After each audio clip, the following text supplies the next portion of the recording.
Hey guys, welcome back to our channel.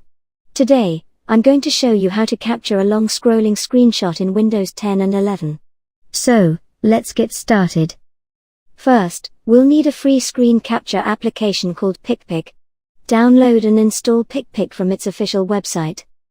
Once PicPic is installed, open the window or web page you want to capture.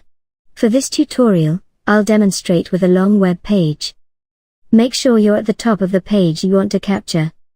Launch the PicPic application. Then, press and hold the Ctrl+Alt keys together, and press the print screen key on your keyboard. Next, click on the scrolling window you want to capture. PicPic will automatically scroll and capture a screenshot of the entire page. Once the capture is complete, your screenshot will open in the PicPic image editor. Here, you can make any necessary edits. When you're done with editing, click on File in the top left corner and select Save to save your screenshot. And that's it.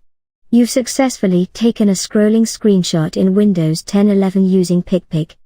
If you found this video helpful, please give it a thumbs up and subscribe to our channel.